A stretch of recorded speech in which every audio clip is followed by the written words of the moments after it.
Asum manakta cheksinna thamjaningba magi nungsibini adubu mapu magi kumhai watli khanbanara kari marambu leibananu khangde setna khainaro haina tamlambanara yengsinbinaba watrabasu tanja ngairiba kanagi mafamdadi minute ama ani phawba lemna manghande mikup ama phanglabadi haina lumduna leiba oibana minute ama kaidudi makhoide yam lumna lawjaribani thawbasu araiba mi natte huttuna fatraba mini golda wari kanna sari thawba tablap ngangladuna aina nahan mairada haikibani adubu mama thandada thadokboir aduna nangnasu aina haiba adumak tawnaba hono enthoishnabu aigi khutta sinagadabani masi handak hek soihalaba noi aigi khutta hingdre kham ama khaktangna tawba thabakta mai paklaktraba duda thawba munna khallaga mage mida group ani ahum thokna senahange khankhre aduna khallibadu thabak onthoknaba order piraklini nupa adu thawbagi achanba manai oibana haire sir da dugam khro thangadi loshin kibana faridro imang mi ahum khaktang duda ekoina thabak amoina matha saba huna dida thawbadu nupa du pangmali gyan tamande haigom chaithalai hai gadha naku ko du gyawdribadu bugayino ha karigi aina hojik phawba imung asi loishindana thamlibano haiba asuk kuina aina thaklaga nangna hojik phawba gyan tadriba sikagino habani sir aibu bab amai tadad ai haige munada sir maga aiga ina oirabasu aiga kok manadabani madi migi khanba kathokpa aduwada haidana dumak tawra leibani aina aigi lanthum lepsinaba minister kaya loina duna kanna hotnaraklabasu mana hekta henki country kama tanarabasu mangonda hekta piki aina moigi penaba hotnarasu minister aina haiba lawdaba singdo magadi hekta loina bani hekta waga sarma natradi aidi sigi thabakse piroi adu tawri ngaktani engondagi kashu leitaba mana hekta henki bani mana thanamliba property singse aina munnabagi damak mabu hatpani adubu mari makok sanaramni magi mingda thanamde property sing adu hanadagi mana macha anigi mingda thanami enthoishnaga enthoiba machin manawgini haina aduga yengluba matamda seithalimbi haiba mingshida ngaktaler ma masagi natrabra haibana chingba khalabani adubu mana hotnakiba mayamduga hairade magi oidoini seithalimbi hairisi magi kanano mashoidana weramgani seithalimbi haiba misakse thibani aina pamlibasi aduna enthoishna hek aigi khutta taba matamda mari aigi apamba khuding phangani nupado hojikta gyan taraduna o ai khangjaudre sir gi apamba duma tawna basilaki silakpena tini tawgadabani ni hoi sir handak ek soibada aibu phatyagan si hairaga kol du kakre phattaba migi hidak leite haibaduni masagi ashoibadudi khangjade khanthaduna gaidano soirisi haina nongmata khanthajade ahoina dom mingonda onsinduna maral sibi masagi hotna jamana sharma maming chatkibani mai pakpa misak ama oikibani haina nongmata khanthajade ahoina dom magi thabak mulli mangonda khurau thangi mabu namthagi hotnai haina oina maral sibi me phatta haiba natana karidi upai le yengkisi kanana kari tawrakpa haido amo suras mapagi manakta changaga pabong aimta changagi suras tapna changaga thawbaga mayuknana famthare kailere suras sir pabong ikoi sandakti pot puthok pushin tawba khrawgador kamaina no khangde police check yam kali handakse aduga pabungi namanaba oshiduna jackson wahari engonda ngasi police department na chingnaba leiraba khangdre thawba sawgalai adu jackson na tokiba thabak sing asi kaida soiningai lege abanida khangdre sir pabong ikhois thoibagi duna kamain tokre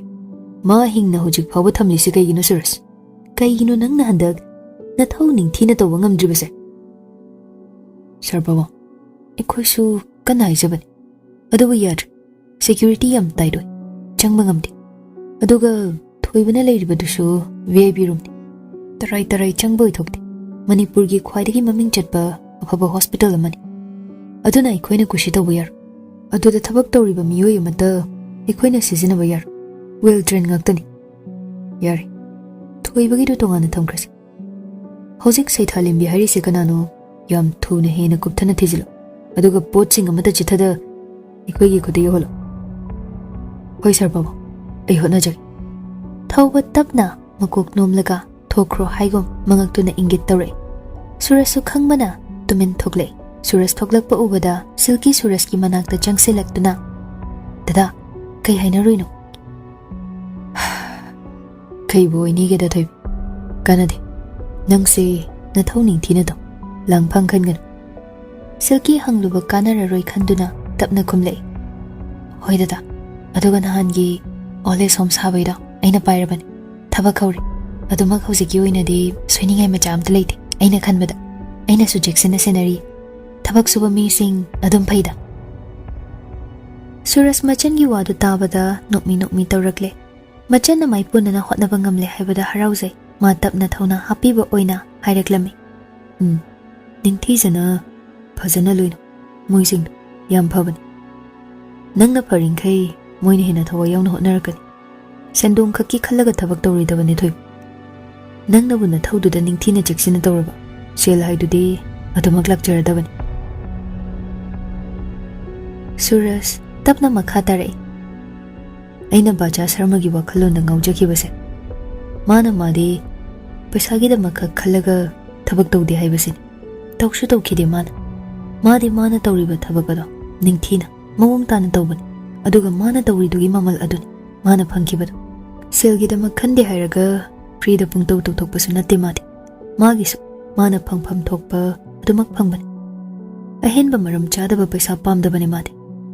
मागुम निंथीना नथौदतो माइ पाकपा मिकोक थोंबा मी अमा सोइदना ओइगनि silkie मबुंगना हाइरिबसिंग अदो पुन्ना अमता चिथादा तासिले होय दादा ऐ सोइदना होतनगी फरे फरे नथौदौ जरूर दादा सु पथारुखी दादा कॉफी सेंबिरौरा वाबा खरा फनबा सूरज तो मकोक नोमलगा सेमो अदुगने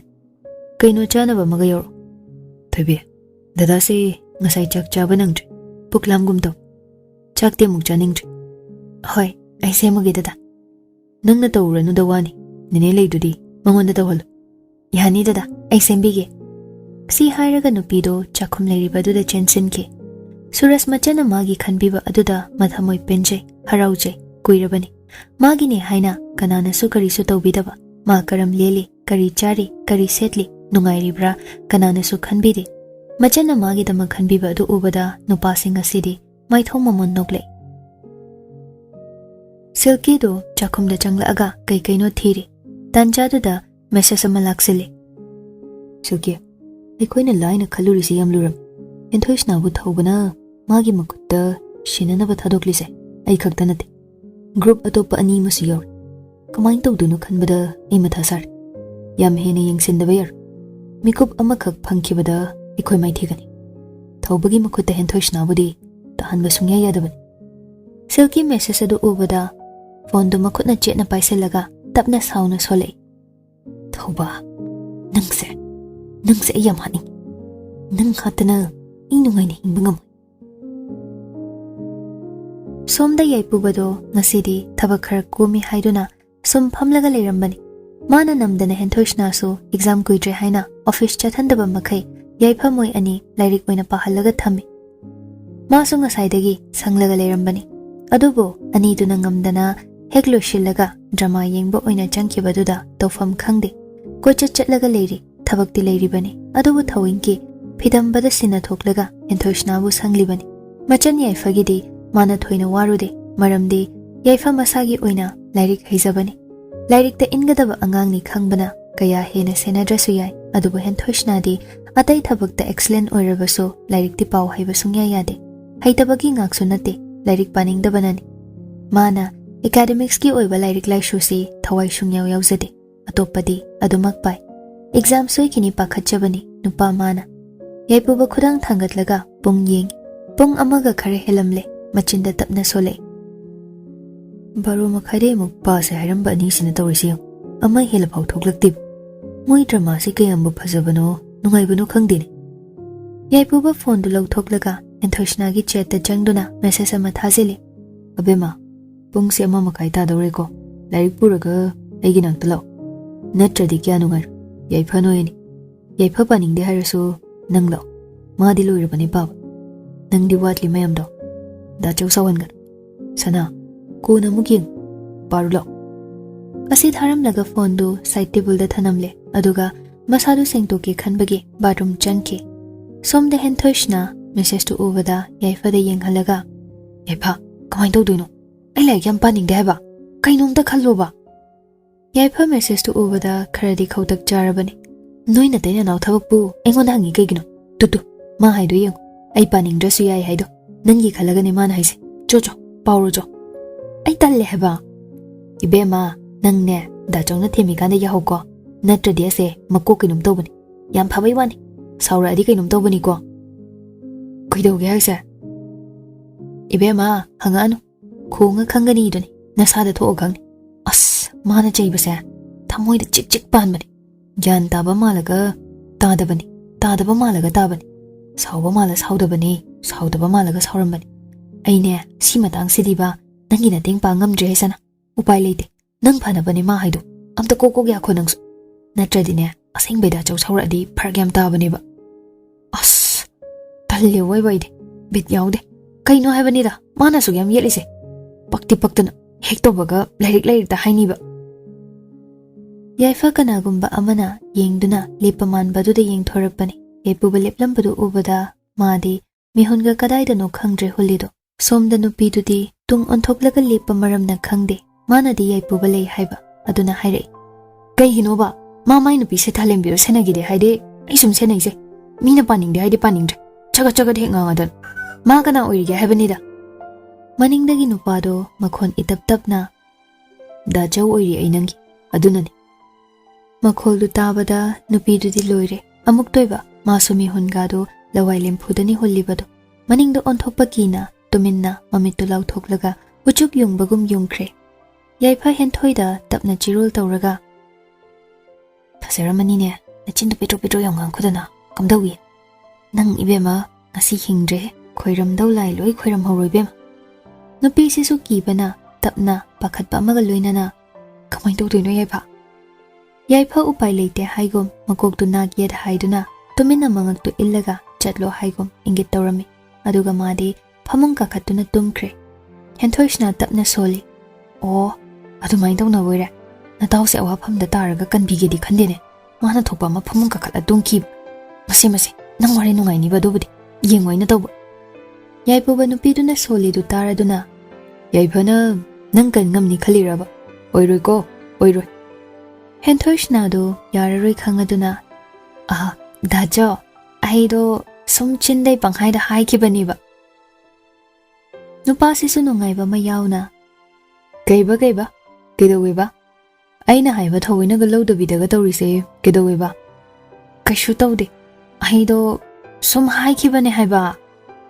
keshene nupi si yaipu ba handa mukde minuk tu loshin bangamde khajik uthoklui amuk sat phajilaga haire yam thuna lair purala natradi nang aini yonthokine bem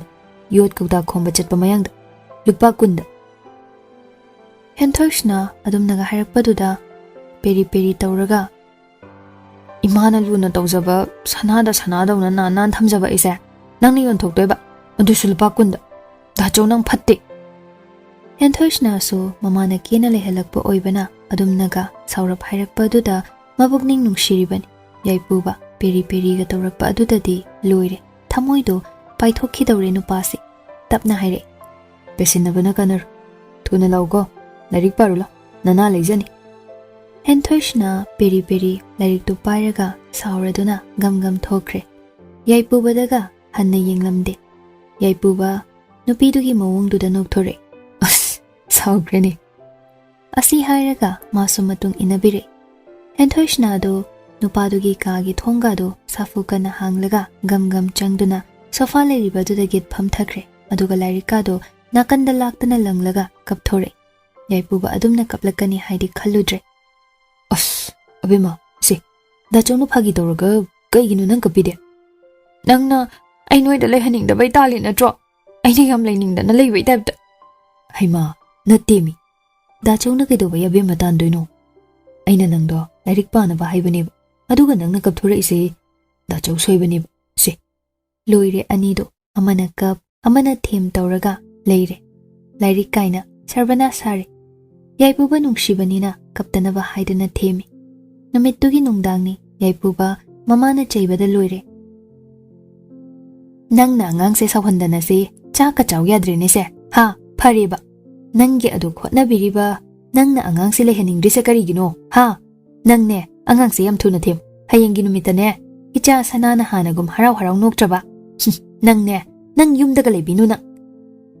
ꯌꯥꯏꯄꯨꯕ ꯋꯥꯒ ꯈꯨꯝꯖꯗ꯭ꯔꯦ, ꯃꯥꯅꯁꯨ ꯂꯥꯜꯂꯦ ꯈꯪꯖꯩ ꯃꯁꯥꯅ, ꯑꯃꯨꯛꯁꯨ ꯅꯨꯡꯉꯥꯏꯖꯗꯦ ꯍꯦꯟꯊꯣꯏꯁꯅꯥꯅ ꯆꯥꯛꯀ ꯆꯥꯗꯈꯩ ꯃꯕꯨꯛꯅꯤꯡ ꯅꯨꯡꯁꯤꯅ ꯅꯨꯡꯉꯥꯏꯇꯅ ꯂꯩꯕꯗꯣ꯫ ꯉꯁꯥꯏ ꯃꯥꯅꯁꯨ ꯊꯦꯝꯕꯗ ꯀꯞꯄ ꯇꯣꯛꯈ꯭ꯔꯕꯅꯤ, ꯑꯗꯨꯒ ꯃꯥꯒꯤ ꯀꯥꯗ ꯆꯪꯈꯤꯕꯗꯒꯤ ꯊꯣꯛꯂꯛꯇ꯭ꯔꯦ꯫ ꯌꯥꯏꯄꯨꯕ ꯋꯥꯈꯜꯗ ꯈꯟꯖꯩ, ꯍꯌꯦꯡ ꯐꯖꯅ ꯊꯦꯝꯕꯤꯔꯒꯦ꯫